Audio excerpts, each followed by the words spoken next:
A lot of fantastic stories in literature and cinema are based on the fact that an epidemic swept through the earth and brought terrible consequences on a global scale. Previously, it was not so difficult to imagine such a thing. Then, it seems, humanity realized its power in medicine, but recently voices have been heard that it is man-made and adapted diseases that can again threaten the whole of humanity. But let's remember the lessons of the past.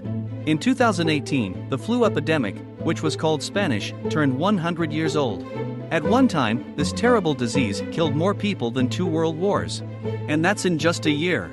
According to rough estimates, at the beginning of the XX century, from 50 to 100 million people died from this dangerous form of influenza. Then the Spaniard suddenly disappeared, as if she was just fulfilling her destiny, and no one heard about her until 1997. What happened, and is there a chance of getting sick with Spanish flu today? The history of the Spaniard dates back to March 11, 1918. It was on that day that the cook of the Funston military training camp, located southwest of Manhattan in Kansas, felt the first symptoms of the disease. Waking up in the morning, Albert Gitchell, felt an unbearable pain in his throat. The man, barely standing on his feet from weakness, went to the first aid post, where a nurse took his temperature. The mark on the thermometer reached 40. The patient was immediately sent to the isolation ward. Less than 5 minutes later, there was another knock on the door of the infirmary.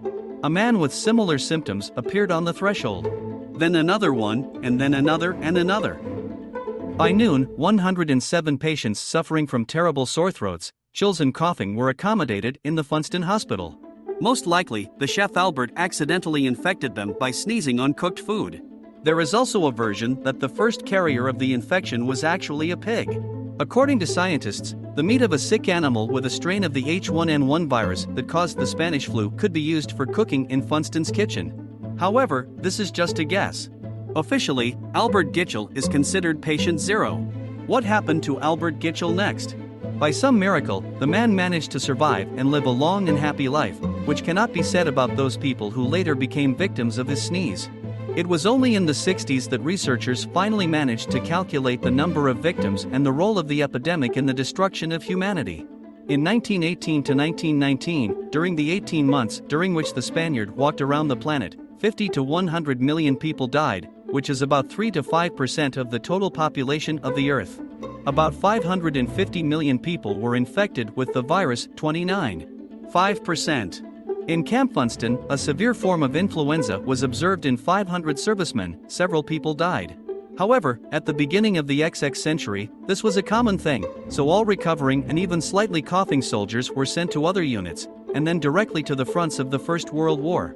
It is because of this that the terrible virus spread so quickly around the world, especially in Europe.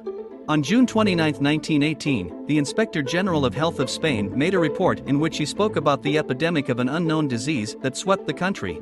It is not clear what exactly the Spaniards so angered God, but they had the worst of all in those difficult times. The headlines about new victims of the deadly virus did not leave the pages of local newspapers. In order to somehow protect the residents, the government introduced a special routine: all schools were closed, any public meetings were suppressed, entry into public transport without a gauze bandage was prohibited. However, despite all efforts, the infection spread with amazing speed and even reached the King of Spain Alfonso XIII. Of all the cases, only 5% were fatal, but the mass infection with personal contact with sick people reached 90%. As it turned out later, at that time the Spaniard was already quietly walking around on the front line of the First World War. Hundreds of British, French, German and American soldiers with symptoms of this disease were lying in hospitals. However, the countries involved in the hostilities preferred to keep silent about the epidemic, so as not to undermine the already shaky morale of the soldiers. Only Spain has honestly declared the beginning of a pandemic. Hence the virus got its name, Spanish flu, or Spanish flu. It was also called the Blue Death, as with the development of the disease, the faces and bodies of patients acquired a strange blue hue. In October 1918, there was practically no corner left on the planet in which patients with a Spanish woman did not meet. All because the soldiers of the First World War moved around the world, returning home or moving to other fronts, thus dragging a deadly disease all the way. The Spaniard did not touch only the Brazilian island of Marajo in the Amazon River Delta. Not a single case of the disease has been registered here. In some other countries, on the contrary, mortality from the flu virus has reached its peak. For example, in India, 17 million people died in less than a year, which was about 5% of the total population. In the same period, 21% and 22% of the population died in Iran and Samoa. Residents of countries with poorly developed medicine were particularly at risk. If the epidemic usually takes people with the weakest immunity, the elderly and children, then in the case of the Spaniard everything was different. The victims of the disease were mostly healthy men of 20 to 30 years of age and women capable of childbirth. Everything described above is truly terrifying, but it turns out that the Spaniard has another, more terrible secret. What could be scarier? You will be surprised. And the fact that the Blue Death virus is currently stored in several laboratories. In 1997, the body of a woman who died of Spanish flu 80 years ago was unearthed in glaciers in Alaska. Due to the corpulent physique of the woman, her lungs were preserved almost in their original form, thanks to which scientists managed to extract the Spanish flu virus from them. In 2005, scientists achieved its replication. Thanks to a detailed study of the virus, we managed to learn a lot of new things. First, it became clear why the epidemic was killing mostly healthy people.